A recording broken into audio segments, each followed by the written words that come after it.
Sir हम conspiracies की बात कर ही रहे हैं, टाइटैनिक के बारे में हमने पूरा डिस्कस किया। एक और फ्लाइट के बारे में बोला जाता है, ये सबसे बड़ी कॉन्स्पिरेसी पूरे यूट्यूब पे हर जगह रही है हमेशा से, इतने सालों से। MH370 वो डिसअपीयर हो गई थी फ्लाइट। हाँ राइट। तो उसके बारे में आपने रिसर्च करा है? हाँ उसके बारे में भी थोड़ा बहुत रिसर्च किया है मैंने। उसमें भी यह है कि 8 मार्च 2014 को वो कोलालमपुर से टेक ऑफ हुई थी। बीजिंग के लिए। हाँ, और तकरीबन 228 के आसपास 280 के आसपास उसमें पैसेंजर थे फ़्लाइट में। और उसके बाद वो फ़्लाइट तकरीबन 40 मिनट बाद उड़ने के डिसअपीयर हो गई थी। और डिसअपीयर भी क्या हुई थी कि जो ट्रैफिक कंट्रोल मॉनिटर्स होते हैं उस पे अचानक से उसका सिग्नल गायब हो गया, रडार सिस्टम से वो गायब हो गया। रेडार सिस्टम से गायब हो गया। वेब सीरीज भी बनी है इस पे। वेब सीरीज़ भी बनी है, इस पे काफ़ी कंटेंट बन चुका है और हर उस पे अलग अलग तरीके की बातें होती हैं। मोस्टली तो ये कहा गया कि ओशन में ही कहीं गिरी है। देखिए उसके पूरे पार्ट्स तो अभी तक मिले नहीं हैं और उस पे तकरीबन 3 इन्वेस्टिगेशन हो चुकी हैं जो बड़ी बड़ी कंपनीज़ ने करी हैं। सबसे पहली इन्वेस्टिगेशन जो हुई थी वो ऑस्ट्रेलियन रिसर्चर्स की हुई थी, जिसमें इंटरनेट पे कुछ लोग इकट्ठे हुए थे जो साइंटिस्ट और रिसर्चर्स थे। उन्होंने मलेशियन गवर्नमेंट के साथ मिलकर उस इन्वेस्टिगेशन को शुरू किया था। तकरीबन $160 मिलियन उसमें खर्च हुए थे लेकिन उस रिसर्च कमेटी को एक भी पुर्जा उसका नहीं मिला था। और 3 इन्वेस्टिगेशन हो चुकी हैं, जिसमें से लास्ट इन्वेस्टिगेशन टीम को कुछ पार्ट्स इंडियन ओशन में मिले, जिसमें कहा जाता है कि जो MH370 के हैं, बट उसकी भी पुष्टि अभी तक ये नहीं हुई है कि एक्चुअली 370 के हैं। चौंका देने वाली बात जिसकी वजह से कॉन्स्पिरेसी थ्योरीज निकल के आई वो थी मलेशियन गवर्नमेंट की, मलेशियन पुलिस की अपनी इन्वेस्टिगेशन।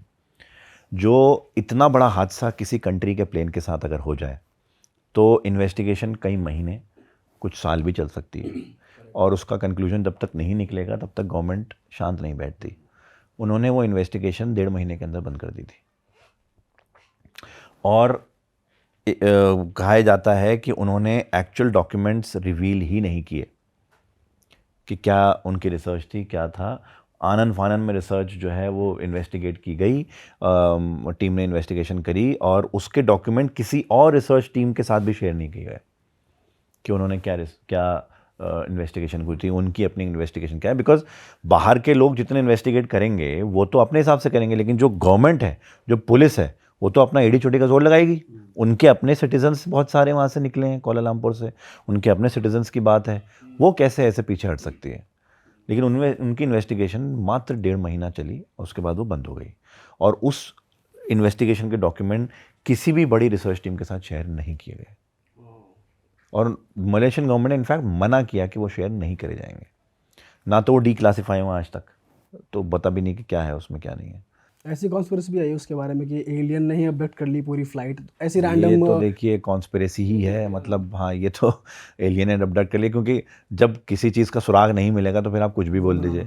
एक कॉन्स्पिरेसी ये भी है कि वो बेसिकली हुआ क्या था, जब वो फ्लाइट उड़ी थी तो उड़ने के तकरीबन 25-30 मिनट बाद मलेशियन कोलालमपुर टावर से MH370 कोड गुड नाइट करके एक मैसेज किया था। वहाँ से मैसेज आया था MH370 yes message received good night, जबकि जो प्रोटोकॉल है उसके अकॉर्डिंग फ्रीक्वेंसी बोलनी होती है पायलट को कि कौन सी फ्रीक्वेंसी से बोल रहे हैं। ये लास्ट वर्ड्स थे जो ब्लैक बॉक्स में थे, जो ब्लैक बॉक्स रिकवर हुआ, सॉरी ब्लैक बॉक्स नहीं, जो मलेशियन टावर से जो डेटा रिकवर हुआ उसमें ये लास्ट वर्ड्स थे। ब्लैक बॉक्स तो रिकवर हुआ ही नहीं कभी। वो तो प्लेन ही गायब हो गया, तो ब्लैक बॉक्स। एक थ्योरी ये भी है कि हाईजैक कर लिया गया था, क्योंकि 40,000 फीट पे उस प्लेन ने एक शार्प टर्न लिया था नॉर्थ की तरफ।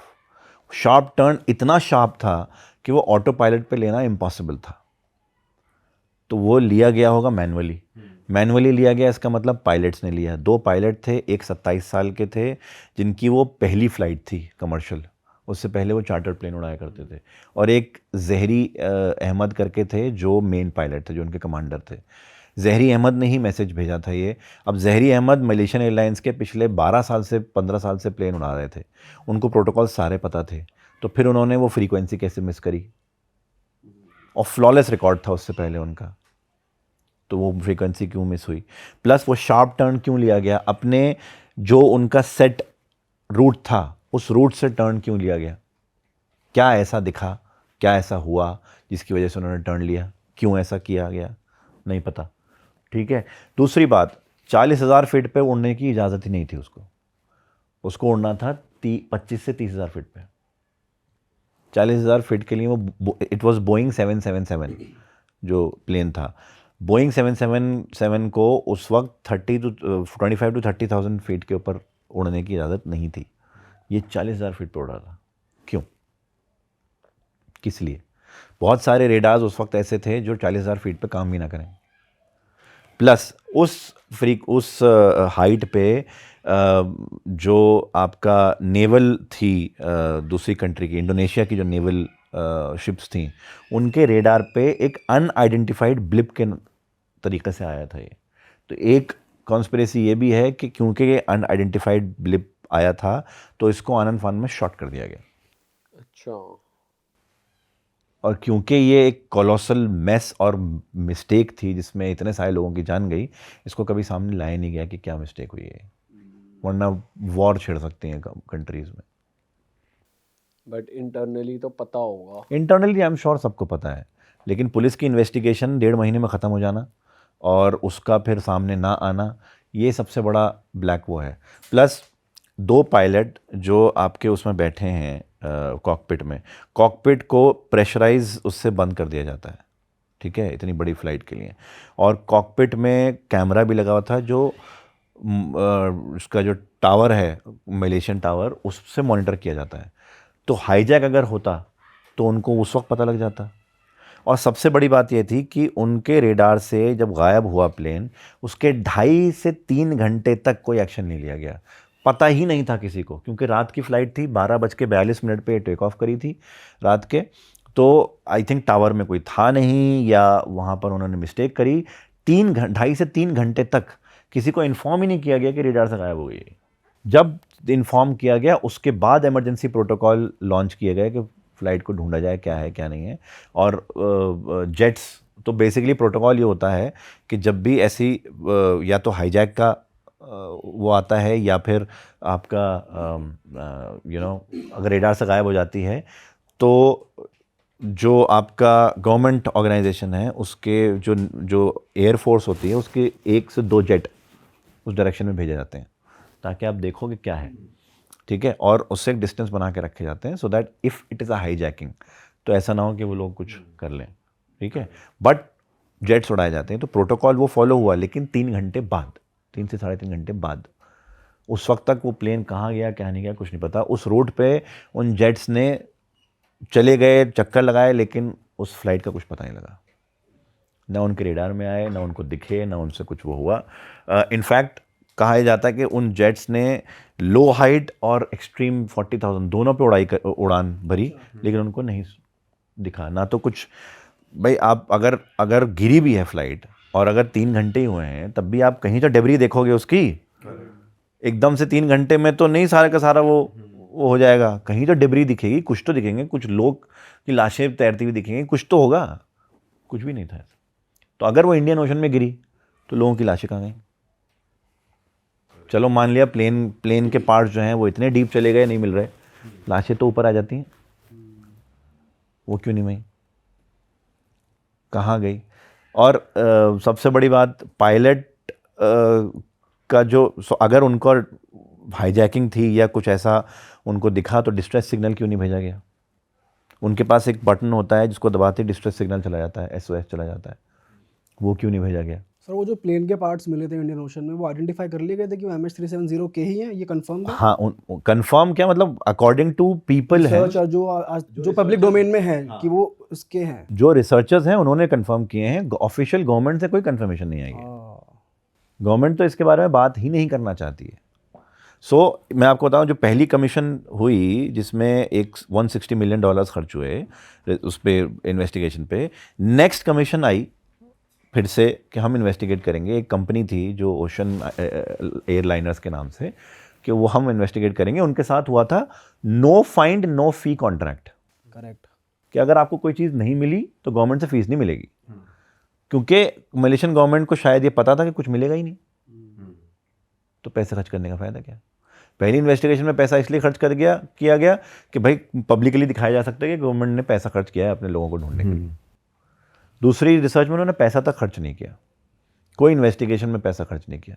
उस कंपनी ने अपना पैसा लगा के ज़ोरों शोरों से इन्वेस्टिगेशन शुरू करी, लेकिन जितने ज़ोर शोर से शुरू करी थी उतने ही जल्दी उन्होंने बंद भी कर दी, क्योंकि उनको कुछ नहीं मिला।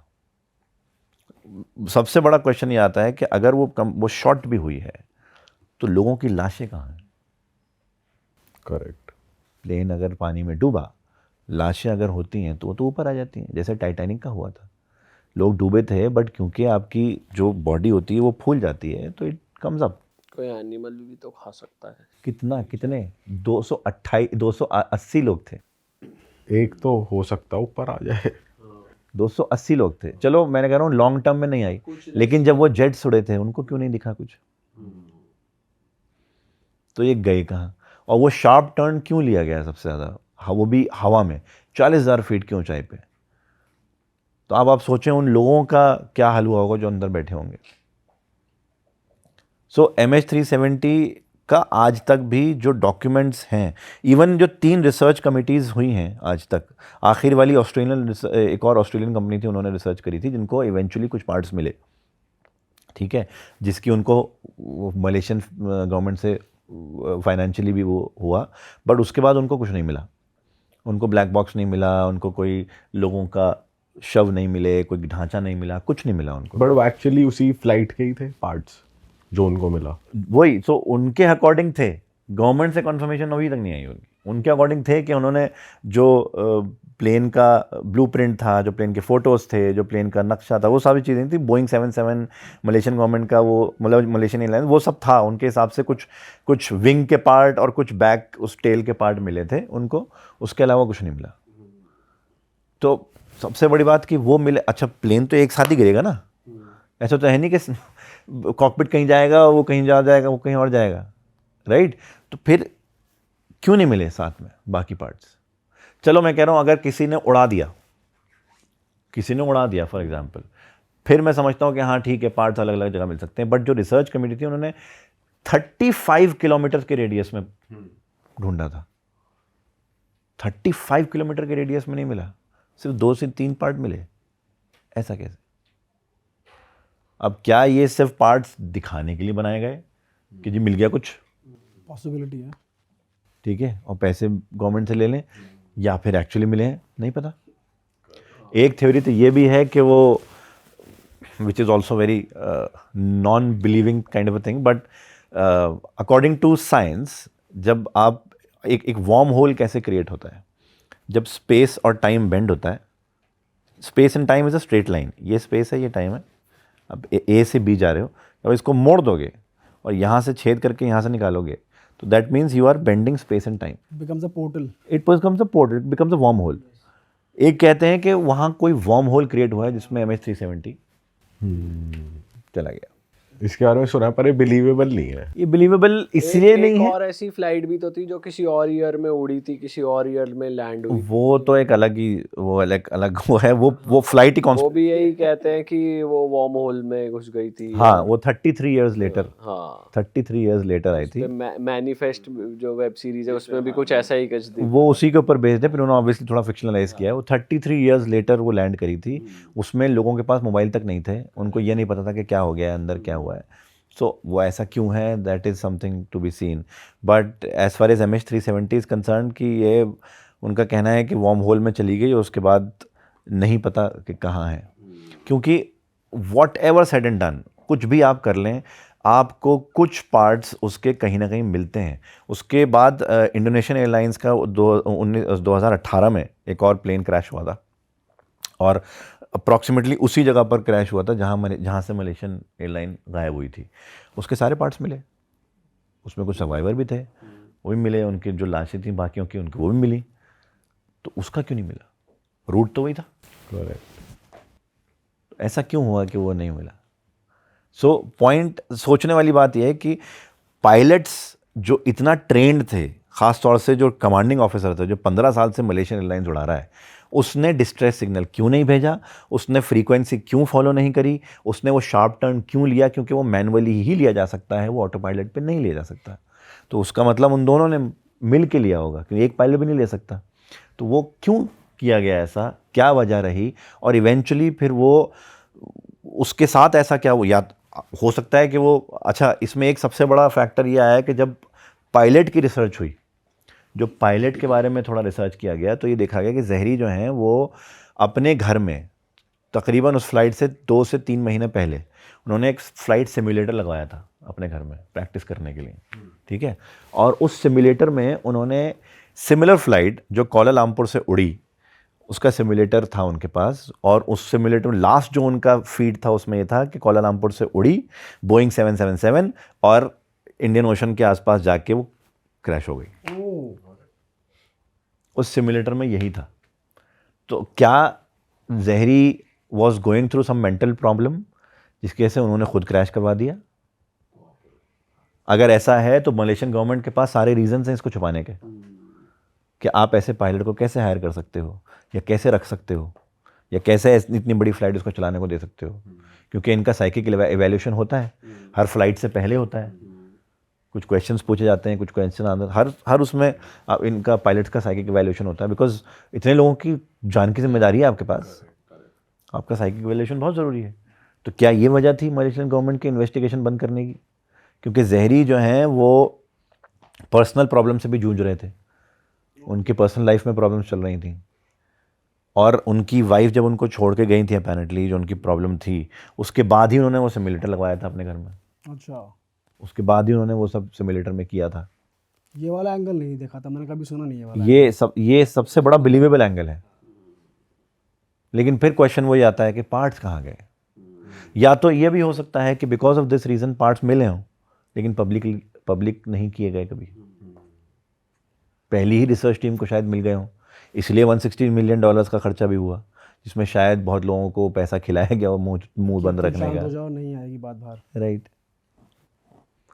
तो ये क्वेश्चंस ऐसे हैं जो शायद कभी आंसर नहीं हो सकते। अब वो वार्म होल में गई, या सिंक होल में गई, या वो शॉट डाउन कर दी गई, क्योंकि एक बहुत बड़ा फैक्टर ये निकल के आया था कि उसको शॉट डाउन ही किया गया है बाय इंडोनेशियन नेवल पीपल, क्योंकि वो अनआइडेंटिफाइड वो था फ्लाइंग ऑब्जेक्ट, तो उसको हो सकता है शॉट डाउन कर दिया। बट शॉट, फिर वही क्वेश्चन आता है, तो पार्ट्स कहाँ गए?